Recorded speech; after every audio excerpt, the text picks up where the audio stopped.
biggest reasons that beginners get frustrated when they're trying to start learning the piano is because both hands are doing two separate jobs. But what if I told you that they can work together very easily? So today's video, I'm going to be teaching you a very simple pattern, and it's something that you're going to be able to come back to time and time again because it is something that helps your hands practically work together. And bonus, it sounds absolutely gorgeous. So by the end of this video, you'll be playing a gorgeous chord progression in the key of A minor, hardly thinking about the jobs that both hands are going to be playing because it's that simple.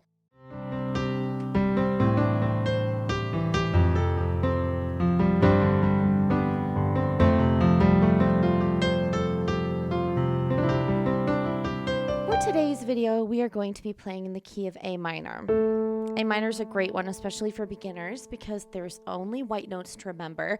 We are going to have one exception to that today, but if we were to start playing a scale in the key of A minor, you're playing every single white note between A and A, and that's it. It's very similar to C major, which is playing the white notes between C and C.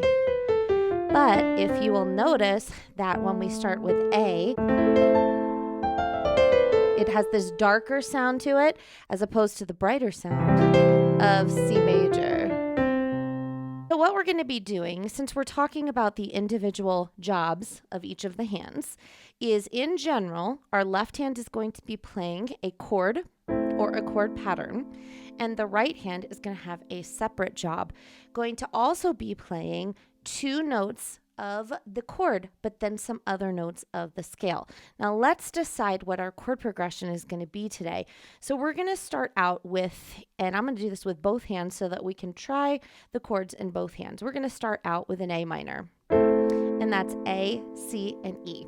Okay, so if you were wondering how you form chords in any key, all you do is you take the first note that you decide on. So today we're starting on A, and we're going to do every other note in that scale. So we've got a C and then an E. You put those together and that forms a chord. And that is also called a triad. So sometimes people call them triads, other times people call them chords. That's all they are. Okay, so we're going to start with the one chord, and then we're going to go to the F and do every other note here in this. So we're doing F, A, and C. So in the key of A minor, if we count up to F, 1, 2, 3, 4, 5, 6. F is our sixth note. And because we built a chord on top of it, let's do it with both hands. F, A, and C, that is a major 6 or an F major in the key of A minor. Then we're going to go and start on a D. So let's figure out what number this is in the key of A. So we've got 1, 2, 3, 4. So this is a 4. Every other note is a D, F, and A, and that is a D minor. Now our next one is the exception. We're going to be raising the 7th note. So when we do that in a minor key, raising the 7th note means we're going to count up 7 in the scale. So let's do that. 1, 2, 3, 4, 5, 6, 7. We're going to raise it 1 half step or the very next note to the right. And that is this black note here. So this is a G sharp. When you raise something up to the right by a half step or the very next note, that's called sharping the notes. So this is a G sharp. So that means that we're going to not play a G. Okay, so it's important to not play a G, but play a G sharp instead. So let's listen to what that scale sounds like now, skipping the G and playing the G sharp. Here it is. And then we come back down and do the same thing.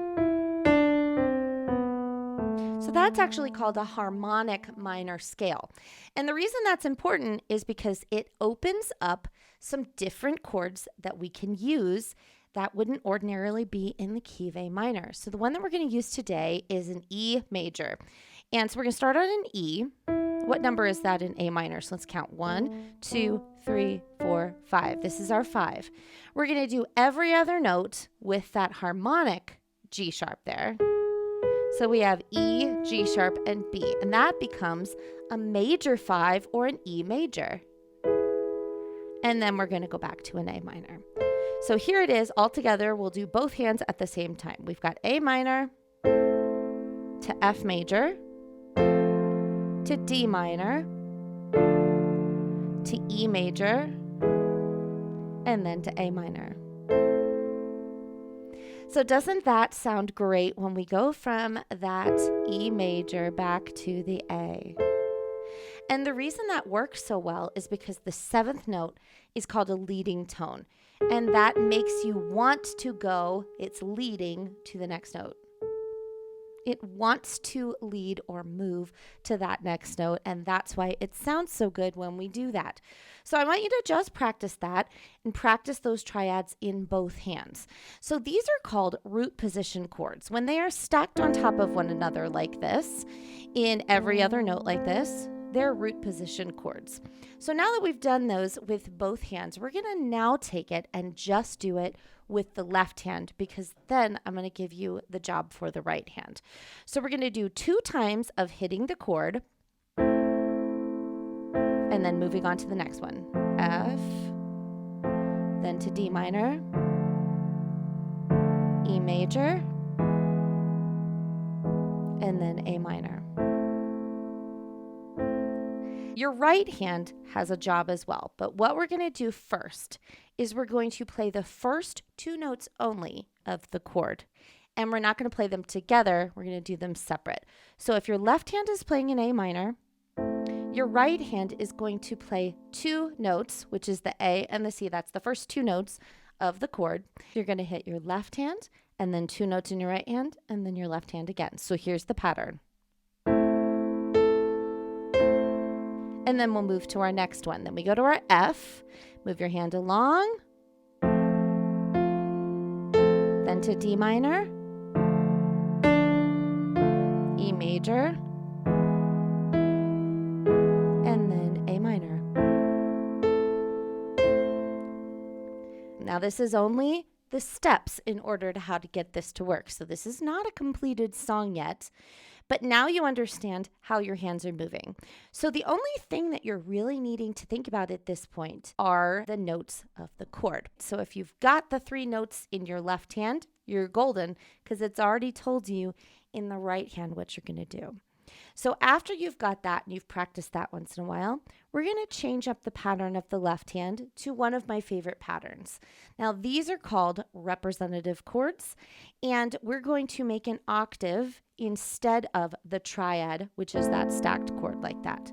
So in our left hand, instead of doing A, C, and E like this, we're going to do an octave, and then we're going to put our 2 finger down on that middle note, which you'll notice that in the left hand, we have an A, an E, and an A. We're missing the C, but in your right hand, the C is going to be taken care of so that we will hear all of those notes. All right, so let's go through what the representative chords are for each of the chords in our left hand first, and then we're going to immediately put it hands together with our little pattern over here. Okay, so for our A minor, we have A with E in the middle, and then our F, we have F with C in the middle, and then for D, we have D with A in the middle, E, we have E with B in the middle, and then we're back to A. All right, so here is how we're just going to hit them all together like this. We're not going to arpeggiate them or play them individually yet. That's going to come later. All right, so now let's try it with representative chords on the left, 2 notes in the right.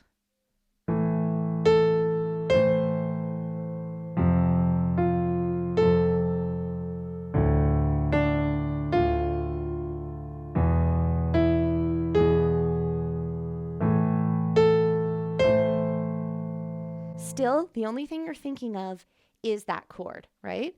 Yes, you have some rhythm patterns and you're moving your hands along, but the only thing that you're thinking of in the right hand and the left hand are the notes of that chord. Now, I've been doing a lot of videos lately about coordinating hands, how to get your hands moving together. And the reason for that is it's a very common problem amongst beginners, whether they are adults or kids. Maybe you've even been playing for a while, but this is still a problem. That doesn't mean that there's anything wrong with you. It just means that you need to practice some coordination of your hands, both separate, together, and coordination of your brain. So I want you to go ahead and check out this video if you're really struggling to move your hand. I'll have that linked in the description box below also. Now that we have that with playing the representative chords in the left all together, we are now going to separate them and play them arpeggiated. Sometimes this feels easier than playing them all together, and for other people, it is a little bit more difficult. But if at any time you need to pause this video and practice, I want you to do that, because my videos always go from simpler to a little bit more complex toward the end, and I don't want you to pop ahead too quickly if you're not ready for the next step. You can just stay on a step for a while until you really, really understand it. So all we're going to do now, nothing changes in the right hand. We're still doing the first two notes of the triad or the chord, and in the left we're doing an arpeggio. And arpeggio just means we're playing the notes one at a time, and I'm going to start at the bottom. So for example, this is our A minor. And you can use your sustain pedal if you'd like to hold that down, or you can hold them down as you play them. Like that, where they stay down. Either way, whatever's easier for you. So this is our new pattern.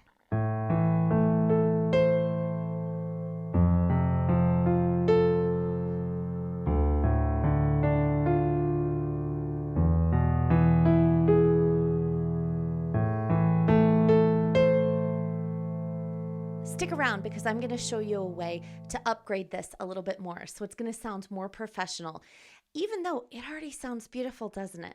Now, if this is vibing with you, if you like these kind of videos, do me a favor, hit the like button. That's going to help other people find videos just like these. And while you're at it, make sure that you're subscribed, because I put out videos every single week for free on this channel. Now let's get back to it and continue practicing and playing together.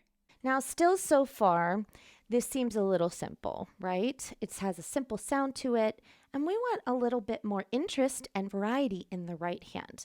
But the question is, how do we do that? And this is where we bring in our original scale. Now, you don't have to do your the same fingering that I was doing, the scale fingering, like this.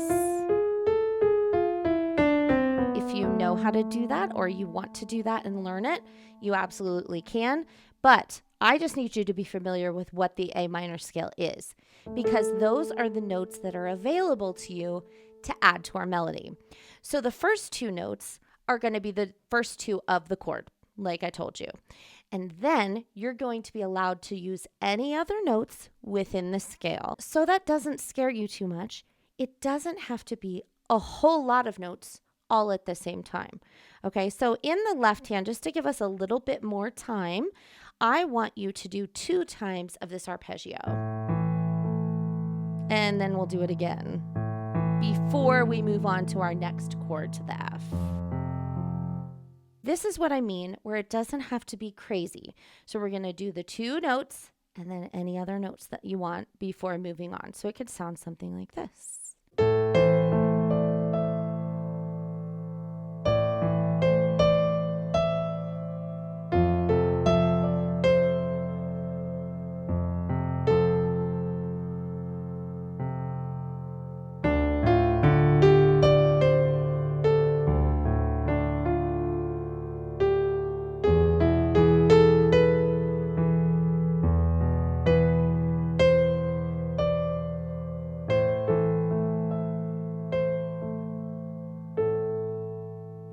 And you'll notice that when I did that time, like for example, with our A minor, you don't always have to do A, C. Like sometimes I'll do C, A, and just to change up the order, or the F chord, I'll do an A, F. So it doesn't always have to be in the order of going from the A to the C. The only other thing that we're going to do now, in order to bring this along a little bit more, is you can think of your 2 first notes in any order.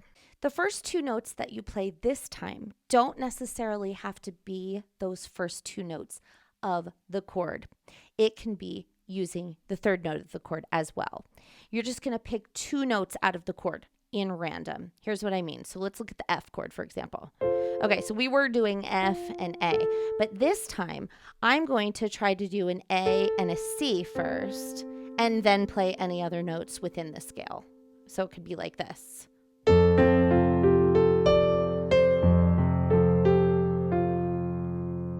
Or we could do F and C this way.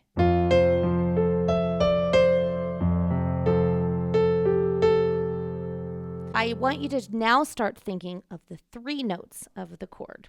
And you should already know them pretty well because we've practiced the triads in both our left hand and our right hand, so you really know them. But if you need to write them down just to have that note in front of you, there is no shame in writing notes for yourself. Like, you don't have to do this all out of your head.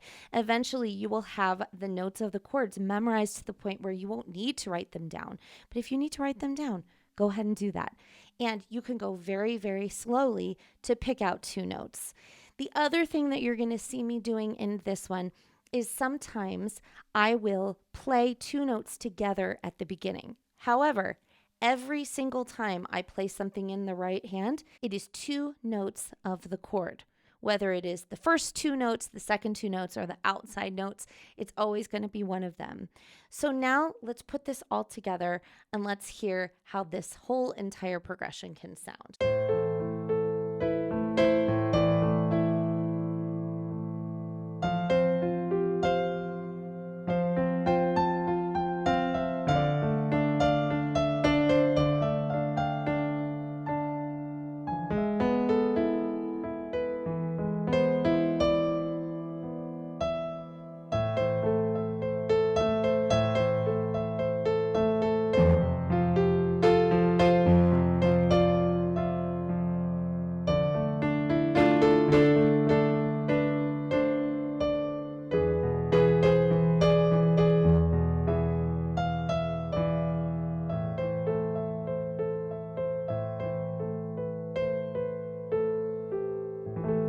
Isn't A minor a fantastic key to play in? I just love the haunting melodies. I love the way that the chords sound together. And with only one black note that you have to worry about, it's fantastic. If you're really into A minor and would like to play some other things in A minor, learn about it a little bit more, check out this playlist. It's a great next place to start.